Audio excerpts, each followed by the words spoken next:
Hey everyone, welcome back to the Sunny Side. I'm Sunny, and this astrology reading right here, right now, is for, believe it or not, of all people, Joan of Arc. Check it out. One of her, for those who don't know, I'm a professional astrologer, and I do write the horoscopes for some of the newspapers up here in Canada. And so if you want a personal reading or anything about that, just check it out in the description box below. In addition to all of that, I do a lot of live streams here on the channel, and one of our SunnySiders, a SunnySider is really close to the channel. His name is Gabe. He recommended that we look at Joan of Arc's chart, and so I thought it would be really neat. So let's scroll up here a little bit so you guys can see what's going on. And so once again, I do shoot a lot of the videos live on the channel. So if you're interested in any of that, and I'm shooting this live. So if I start to laugh or anybody starts goofing around, it's because we're hanging out with the SunnySiders. So this is Joan of Arc's, and I haven't looked at it yet. I'll look at it with you guys. And I don't entirely know her story, but I thought it might be fun. So her birthday is Wednesday, January 6th, 1413 at about 5 p.m. It was also rectified at about 4:30. So at 4:30, it is going to change some of the. It's often a half an hour time change isn't going to do too much, but in this situation, a half an hour is actually going to change her, or could change her chart quite significantly. It's the difference between having Cancer on the ascendant and, maybe having one or the other, maybe having Leo on the ascendant. It all depends if she was born earlier or later by half an hour. And that would make a big deal. Now, let's just look at a couple of things here. She is, just to start off, Joan of Arc, what? Look at this beautiful, all these triangles, all these aspects here. And we'll look at those in a sec. So first, Joan of Arc is a Capricorn. Oh, good job, Sonny. What does that mean? Okay, so as a Capricorn, Carmela's asking 1412 or 1413. This chart has her birthday at 1413. And so anyways, she's a Capricorn, so that would make her so Capricorns would be leaders, right? They're leaders. They're very progressive people. They take the steps to make things done. Capricorns are very methodical. They can be stubborn, not as stubborn as one of the fixed signs like Scorpio or Aquarius, Leo, or Taurus, but they're definitely fixed. Now, in my brain, I think of her as a bit dogmatic, like this is what I want, this is what I'm doing, but we don't know that this is what I want, this is what I'm doing. But as a Capricorn, she would be a leader, she would be stubborn, she would be very focused, and she would definitely go after what she wants. Now, according to this chart, at this time of day that she was born, which may or may not be entirely correct, we have the sun in the 6th house, which means she's very dutiful. Sun in Capricorn in the 6th house. She's dutiful. She does a lot of stuff every single day, and she's quite methodical in her approach to things. I don't know if that's true or not, but that's what this is saying. In addition to all of that, but that's pretty set. Regardless of if she was the time of day, she's still going to be a Capricorn. What changes is the ascendant. She's either a Cancer or a Leo ascendant, which definitely changes. If she's a Cancer ascendant, she's going to come off as highly nurturing, very much wanting to take care of other people. Very much so. So she'd be a Capricorn who likes, and this is how it works, the ascendant, and this is how the language works. A Capricorn who's a very nurturing Capricorn. And so if she was a Leo rising, she'd be a very dramatic she'd be a dramatic Capricorn. So this is not how we rectify the chart. We don't rectify the chart using personality. We rectify the chart using life events, like when she died, because that was documented, or other things that happened in her life which were well documented. But just between us, just looking at it casually, just nice and smooth here, what we see is, as a Cancer rising, she's a very nurturing, likes to take care of other people, possibly a somewhat reclusive person, and she's a Capricorn. On the other, but would be a late Cancer rising, of course. As a Leo rising, she would be dramatic. She'd want to be the center of attention. Like she would, that's what she'd want, and she'd be very picky and extremely stubborn. So, as a Cancer rising, she'd be an aggressive Capricorn. As a Leo rising, she'd be an extremely stubborn Capricorn. Oh, she died May 30th. Okay. Yeah, so they'd use May 30th to rectify her chart. Okay, what else is going on here? So that's the two first things. She's a Capricorn with probably, let's just say she's a Cancer rising. In addition to all of that, her moon is definitely right here in Scorpio. So as a moon in Scorpio, she has a very, oh my God, her moon is conjunct Jupiter. Oh my God, her moon is conjunct Jupiter in Scorpio. Oh, how is that for crazy? Oh, look at that. See that? Moon conjunct Jupiter in Scorpio. The Jupiter expands everything, right? It makes everything larger than life. It's also the planet of spirituality. And the moon in Scorpio, people who have a moon in Scorpio have a very close association with the occult. They can be highly psychic. They can be highly intuitive, but forget about intuitive and psychic. People with moon in Scorpios, these guys have dreams that come true. These are the type of guys who finish other people's sentences. These are the type of guys who, Topaz, moon in Scorpio, you know the deal. It's not, they're a psychic thing, indicators of a chart. I'm talking about something else. This is a close association with the occult. Moon in Scorpio are the type of people who see ghosts. They talk to the dead. They have a very close association with the occult and the unseen in this world. And they have dreams they have premonitions. And they have premonitions, but they also talk to spirits. They really do. And Jupiter here highly activates all of that. It makes it big. You know what I'm talking about, Topaz. And then, now there's one more. We also have the moon in Cancer. Mermaid wants to know about moon in Cancer. That's a little bit different. This is not necessarily a psychic thing. This is an association with the occult. Psychic signals in your horoscope are more along the lines of aspects to angles in your chart. So if something, but we don't know her exact birth time, but she'd have to have some, that's what psychic in the zodiac means. Angles,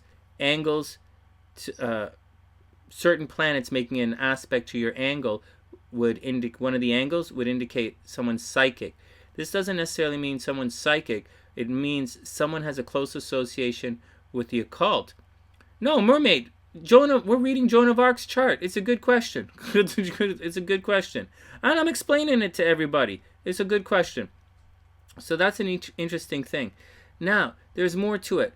Chiron, we've been talking a lot about Chiron these days because Chiron's changing signs. And here, in Chiron, Chiron is that wound that doesn't heal. It's the thing that you act upon. It's a quiet kind of, hey, Luce, hope you're having an amazing day. I'm just reading Joan of Arc's chart here. So Chiron is the wound inside of you that doesn't heal. So wherever it is, and remember, everything in your chart can be thought of as benign unless activated by something else. Your chart has to be unlocked and opened up. And sometimes, almost all the time, there are parts of your chart that are unlocked by other parts of your chart. And this conjunction of planets right here, it unlocks each other. So it's not like the moon's just sitting there. The moon is activated by Jupiter, and Jupiter is activated by the moon. So she's lucky. She's highly intuitive. Her dreams come true. She hears things. She can speak to the dead. And Chiron is unlocked in her chart too. And because the moon is here, she's walking around with this opened wound. She really feels it. And see, she really feels it. And this is all happening in Scorpio, which is, uncovering mysteries in life. And it also has to do with, she has its moons. Yeah, Carmela says she had a quest. The quest has to do with, Sun in Capricorn is someone who's progressively doing something. Eris says she sounds tormented. I'm going to say something. With Chiron here, this stuff that's happening in Scorpio, there's a high possibility that she was abused at a very young age, like sexually abused. A high possibility. And it makes a square aspect to Mars. And Mars in Aquarius. So she might have been abused by, like, physically or sexually abused by many people, And so, see that? Her action is square to her moon and her emotions. This wound is there. And it's for her, apparently, at this time. And that's it. Oh no, I lost the chart. I went to over here. Oh man, Sunny, get it together. I lost the chart. Hold on. I gotta get back. I can't get it back. Okay, I'm back. I'm not going to be able to use this. Okay. Well, I don't know if she was abused or not. I don't really know the whole story. But is the chart back? Do we mess it up? Okay. I don't really know the whole story. I just switched the screen so I could see a little bit. I don't even know half the story. But there's some kind of abuse that went on in her life. In addition to that, Mars is in Aquarius. And Mars in his... oh, thanks, Olivia. Mars in Aquarius. So Aquarius is humanitarian. So it's too bad I can't spin this chart. I can't spin the chart. But if this stuff here... So Mars in Aquarius is a humanitarian kind of thing. She wants to do a lot of stuff for the world, right? She wants to do stuff for the world. And she wants to bring harmony to the world. It's like she want to buy the world a Coke in perfect harmony, like I'm a double Scorpio, so like as much as I'm good at astrology, don't expect me to totally understand what happens with Aquarius. I get Leo, but I don't know that I always understand Aquarius. And I'm a selfish double Scorpio. Aquarians are humanitarian. They're easy breezy and going, but they do want they don't like injustice, right? These guys here, Pisces, nothing in Pisces, but Aquarius, they don't like injustice, and they'll work really hard for it. Oh, Luce wants to do Marilyn Monroe's chart. Yeah, totally. Yeah, we could totally do Marilyn Monroe's chart. Oh man, I'm totally lollygagging when we do this, and I'm totally all over the place. It's just a beautiful chart. So do you guys see that? So, this probably abuse when she was young. You guys saw that saying that she saw some pretty heavy stuff when she was young. She is definitely progressive. She's going to do her thing. Venus and Sagittarius, right down here, she wants to love and play, and she wants to be happy. She's very optimistic, and she does not like to be controlled. It's weird. The sun's in Capricorn. She likes to control things, but she doesn't like to be controlled. And she will rebel against control. But at the same time, she wants to be happy. She wants everybody to enjoy themselves. Over here, she's tormented in this area of her life. So communication, if the time is close, Mermaid saying she was a feminist before her time. I totally get that. The Saturn in the 11th house would indicate that the world is against her, right? Not like publicly. A Saturn in the 10th house means problems at work, let's say, but in the 11th house is your social networks, your groups that you associate with. And in this situation, they are against her, and that's just the way it is for her entire life. I should have pulled up some progress in transit charts and done a really in-depth thing with this instead of just skating over the surface like this, but it's interesting. Neptune in the 12th house, she has dreams. See, 4 to 9 degrees, for me, that's not a tight enough orb. 5-degree orb is not really tight enough for me, but I think it's quite interesting. Anyways, that's the quick and dirty on Joan of Arc, guys. Seriously, that's the quick and dirty.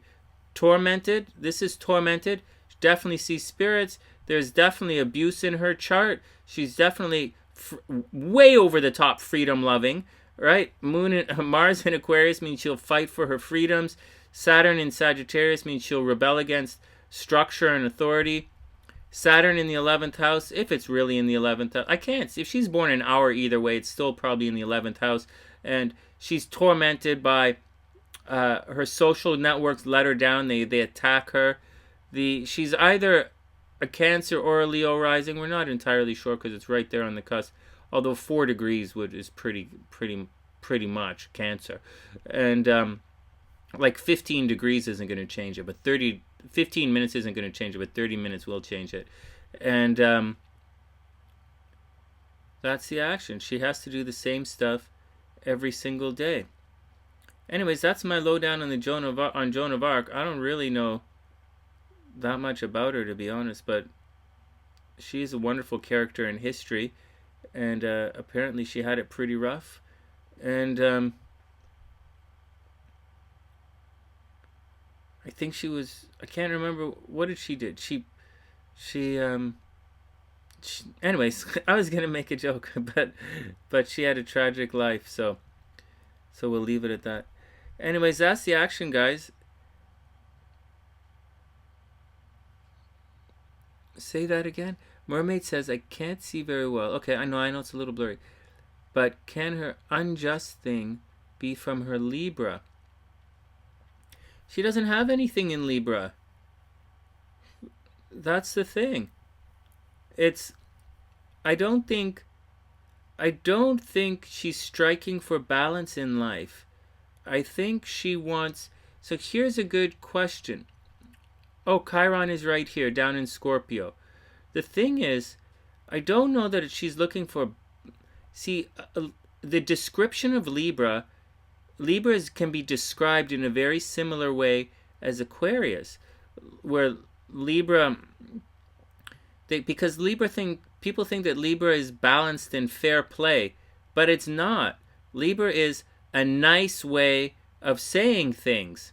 Right? That's what it is. A nice way of saying things is Libra. It's actually Aquarius that wants harmony with everyone. It's interesting. So once again, there's no way. Libra is a competitive sign. They're the opposite of Aries. Aries loves to fight, but they're not really good at it. Libra hates to fight, but they're the best at it. And so Libra does everything to be nice, and Aries, they like to butt heads. It's how they test. Aries is the #1 sign for testing themselves. But Aquarius is totally different. Aquarius is the one that is into harmony. They are sincerely into harmony. Aries is a sign that Aries and Sag are the signs that want to have a good time. So just saying, as we're continuing to shoot the video here, it's easy. A lot of the descriptions for Libra are actually, they're kind of more Aquarian descriptions than actual Libra things. And so that's a neat thing. Aries definitely charges first. And so, is she convincing? Is she convincing to do this thing? I would say with her and the King of France thing, he'd have to have some aspects in his chart to make him very much trust her. And depending on what it is, that's what, he'd have to trust her. We don't see, just off a casual glance of her natal chart, we don't... What, Luch? Luchi's like Luce, our moderator, is saying Libras, Pisces, Sagittarius, and Scorpios are the most weak in the zipper. They're not weak in the zipper. I just buy cheap pants. Just saying. Libras are a masculine sign? Okay. The sign of shopping is definitely the most masculine sign. That's funny. No, Libra is supposed to be a masculine sign because... Alright, anyways. That's what's going on. And for everybody, thanks for hanging in the video. We're goofing around. This is what it's like on the live streams here. We're looking at charts and goofing with everybody. I'm not gonna say we're not gonna do any Libra hating on the channel tonight, but don't push it because we know the truth. And so that's the thing. So you gotta. So she doesn't have the Libra energy of the balance and justice that you'd think, and she doesn't have the Pisces energy, which is sticking up for the underdog either. And she also doesn't have the Aries energy, so she's not super aggressive. But something happened in her life where she had a lot of abuse, she witnessed a lot of abuse, or she was majorly abused. The world constantly let her down, and she hates to be controlled, and she sensed something in the world, and she wanted to fight against it. And for some reason, she took up arms against the world. And it's not weird for someone with, with Mars in Aquarius to put a lot of energy into being rebellious. Like, she's rebellious. And so it's very easy for her to break the gender barrier. Super easy without a flinch. And that's my 2 cents, guys. That's my 2 cents on Joan of Arc. Any questions?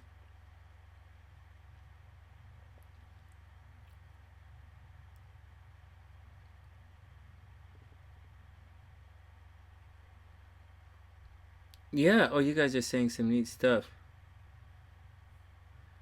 Oh, wow. I bet Mermaid says maybe she stroked the French king's ego. She was able to read people well. She was ridiculously intuitive, right? This is a conjunction. Moon, Jupiter, Chiron, all conjunction Scorpio. She was ridiculously intuitive. Ridiculously, way over the top. And if she really was a Cancer rising, she would have elicited sympathy from everyone, right? She would have been a very easy figurehead. She would have been walking around with tears in her eyes, leading everybody. That's Cancer rising Capricorn, is tears in the eyes, running around wanting to. I told you guys don't mess with the crabs. Like, crabs, they don't mess with the crabs. They're gonna cut you good. And so that's what it is. All right, let me get back to my screen here. And that's the action, guys. That was a lot of fun. All right. Thanks, everyone, for hanging out, tuning in with the video. If you have any questions, just tune in to one of the live streams and check it out. This is a lot of fun. From the sunny side. Oh, and if anybody wants a personal reading. Oh, Luce said she would have walked around with a heavy heart, not necessarily with tears in her eyes.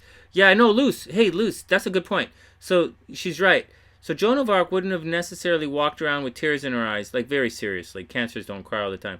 But she would have had a heavy heart, and she would not have forgotten all the injustices that she saw. And Cancers do seek revenge, and they are violent. And she's not a Cancer, she's a Capricorn. So she will mess you up. And so just a heads up. She may be a Capricorn, but anyone get pinched by a crab, once pinched, twice pinched. Okay, whatever. Oh my God, Gabe is saying we don't cry our eyes. They don't cry. Their eyes just sweat a lot. Okay. I'm just saying, she wouldn't forget an injustice. She wouldn't let it go. And every time she saw it, she'd freak. And that's the action. All right, guys. Thanks for tuning in with our Joan of Arc video. Just a reminder, I am a professional astrologer, and if you want me to check out your chart, just check it out in the description box. Just have a look in the description box below for instructions on that. Once again, we do a lot of astrology on the channel, readings every morning, astrology every morning, and tarot readings every night. And I'm definitely, what else am I definitely doing? I'm definitely, these guys, all the Cancers on the, and I record these videos live now. It's a lot of fun. Anyways, from TheSunnySide.net, I'm Sunny, wishing all history buffs the absolute best of a super beautiful day. And I'll see you guys soon.